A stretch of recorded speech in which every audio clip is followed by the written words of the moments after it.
लातूर जिल्ह्यातून येऊन माझी मनोगत व्यक्त करायचं मला एक संधी भेटली। त्याच्यामुळे मला म्हणजे खूप अभिमान वाटतो की आपला जिल्हा सोडून मी प्रत्येक वर्षी माझ्या जिल्ह्यात ज्यावेळी कार्यक्रमाला जात असते, म्हणजे 8 मार्चला ज्या आतापर्यंत माझ्या प्रत्येक जिल्ह्यातच गेलेले आहे। जिल्हा सोडून आज पहिली वेळेस मला इथे मंचावर बोलवण्यात आलं आणि सन्मानित करण्यात आलं, त्याच्याबद्दल मला खूप अभिमान वाटला। महिलाविषयी काय सांगायचं काय बोलायचं, महिला ही काय असते, लंगड्याची पाय असते, दुधाची साय असते। महिला ही एका लहान मुलाची आई असते। महिलावर जितकं आपण बोलू तितकं कमीच आहे, कारण महिला काय असते ही सांगायची आपल्याला गरज नाही। महिला ही पुरुषासारखीच असते आणि महिलाला वेगळा दिवस का असतो, वेगळा दिवस राहण्याची म्हणजे गरज नाही असं मला वाटतंय। मी काही फार शिकलेली नाही, तुमच्यासारखीच एक, मी तुमच्या मधलीच, तुमच्याच बचत गटात सारखीच मी एक ताई आहे। मला घरातलं घर पण ह्याच्या व्यतिरिक्त अंगणात म्हणतात ना, आपल्या अंगणातलं ऊन माहित आहे फक्त, मला बाहेरचं काही माहिती नाही, अशी मी गृहिणी होते।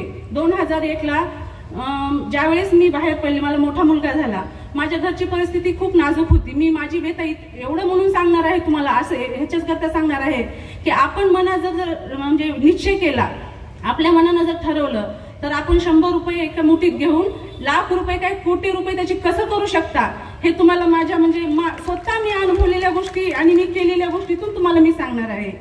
माझं लग्न झालं त्यावेळेस मी काही कुठल्या मोठ्या घरी जन्माला आले नव्हते।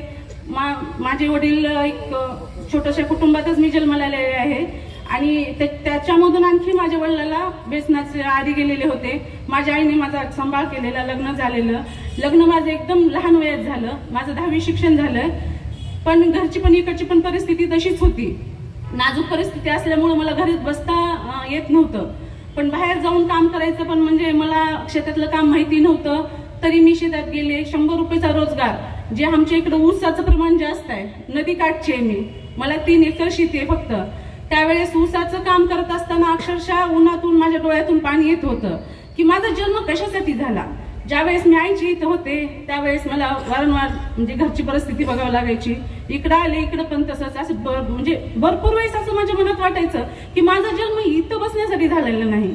आणि ताई तुम्हाला सांगते, ज्या वेळेस मी प्रत्येक कार्यक्रमाला जात होते त्यावेळेस तिथं बसल्यानंतर मला असं वाटायचं की माझी जागा इथं नाही, माझी जागा इथं आहे, पण मी ती जागा कसं म्हणजे तिथून इथं येण्याचा प्रवास मी कसा ठरवू शकते।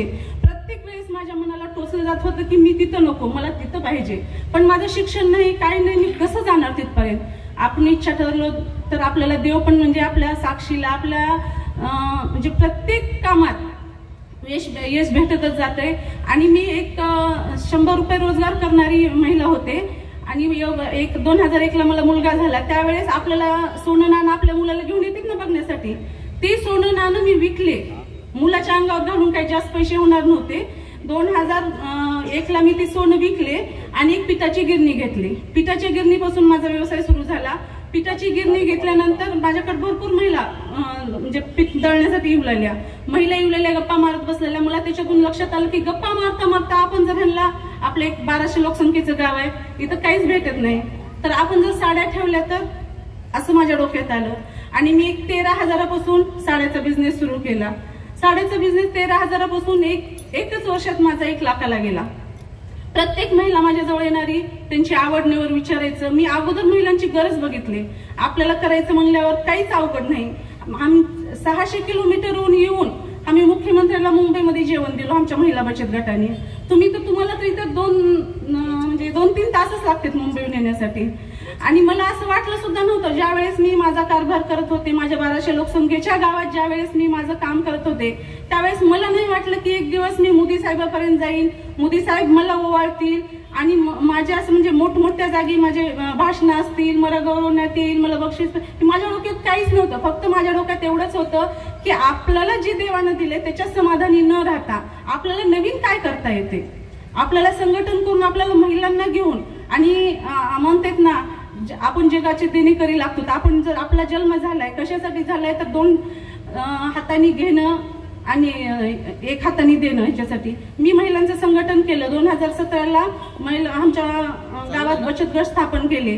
बचत गट स्थापन केल्यानंतर ग्रामसंघ स्थापन केला। ग्रामसंघ स्थापन केल्यानंतर 17 गावचे अध्यक्ष होऊन तिथं प्रभात संघ स्थापन केला।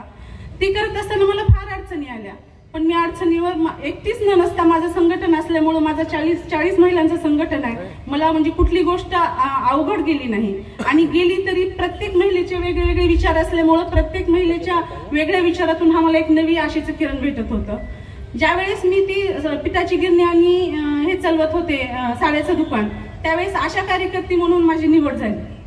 आशा कार्यकर्ती म्हणून निवड झाल्यानंतर वारंवार आम्हाला सर्वे करायचं.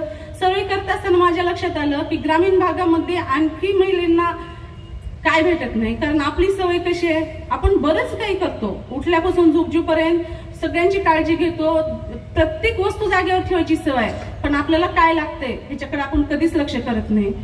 तर असं एक प्रसंग आला की एक सॅनिटरी नॅपकिन अजिबात अवेलेबल नव्हते आमच्या खेडेगावामध्ये, आणि अवेलेबल आज सुद्धा एक डोकं दुखलं तर 1 रुपयाची गोळी भेटत नाही आमच्या गावामध्ये, आणि सॅनिटरी नॅपकिन कुठे भेटणार. मग असं मला वाटलं की आता सॅनिटरी नॅपकिन आपण तर उपलब्ध करू शकत नाही, पण का म्हणजे एका मुलीला पिरियड आला, किशोरीन मुलीला, आणि असं इतकं तिला कपडा वापरल्यामुळे इतकं इन्फेक्शन झालं की अक्षरशः तिचा त्रास मला बघवत नव्हता. मग मी असं ठरवलं की आपण सॅनिटरी नॅपकिन आणायचे आणि विकायचे. आणले आणि विकले, पण त्याच्यात म्हणजे चालू केलं मी हळूहळू, पण ती काय उरलं की माझ्याच गावापुरतं सीमित राहिलेलं. मला असं वाटलं की प्रत्येक गावात ही गोष्ट गेली पाहिजे. आज पण आपल्याला सॅनिटरी नॅपकिन म्हणलं, कपडा म्हणलं की लगेच नको, लाज वाटते बोलण्यासाठी, पण आपल्या आरोग्यासाठी ती कितपत चांगलं आहे. आणि ते वापरल्यानंतर काय होतंय, न वापरल्यानंतर काय होतंय, की 10वी शिकलेली महिला तुम्हाला म्हणजे सांगायचं तात्पर्य एवढं भोगलेलं बघितलेलं आहे मी. आणि ती प्रत्येक मेडिकल मधून, आता मेडिकल असलं तर तिथे स्त्रिया पण जात नाहीत आणायला, की त्यांना लाज वाटते. आणि आपल्याकडे पुरुष असे नाहीत की एवढी काळजी घेणार की आपल्याला सॅनिटरी नॅपकिन आणून देणार, अजिबात नाही. आमच्या इकडे तर नाही, तुमच्या इकडे असतील. त्याच्यामुळे मग असं माझ्या डोक्यात आलं की आपण सॅनिटरी नॅपकिनची कंपनी जर केली तर. मी गरीब होते, 100 रुपये कमवणारे होते, पण माझे विचार गरीब नव्हते. मग मला असं हळूहळू वाटायला लागलं की आपण सॅनिटरी नॅपकिनची कंपनीच चालू करावं लातूर जिल्ह्यात. आणि ती करण्यासाठी मग आता काय करायचं, तर त्याचं अगोदर ट्रेनिंग घ्यावं लागते. ट्रेनिंग कुठं घ्यायचं, असं करत 1 वर्ष गेलं माझी पूर्ण माहिती काढण्यात. तोपर्यंत आमच्या पूर्ण तालुक्यात सॅनिटरी नॅपकिन प्रत्येक सीआरपी ताईकडे, आता सीआरपी ताईचा गौरव झाला. सीआरपी ताई ही गटाची एक प्रकारची नारी शक्ती आहे. त्यांना पूर्ण गट कसे बांधून ठेवायचे आणि त्यांचं उत्पन्न कसं वाढवायचं, जास्तीत जास्त बाजारपेठेत कसं न्यायचं, ही प्रत्येक गोष्टीची ट्रेनिंग दिलेलं असते. प्रत्येक गावात सीआरपी ताईंना मी आणून दिलेलं होतं.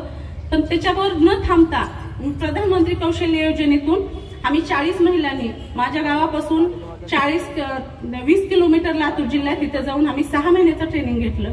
ट्रेनिंग घेणाऱ्या महिला पण अशा काही ग्रॅज्युएशन झालेल्या नव्हत्या, ना मोठ्या घरच्या नव्हत्या, ती पण एक क्षेत्रात काम करणाऱ्याच महिला होत्या. ते आम्ही 4 दिवस ट्रेनिंग घ्यायचं आणि 2 दिवस कामाला जायचं. ते कामाचे पैसे आम्ही ट्रेनिंगसाठी वापरायचे, जाण्या येण्यासाठी. असं करून ट्रेनिंग घेतलं. ट्रेनिंग घेतल्यानंतर आम्हाला खूप अडचणी आल्या.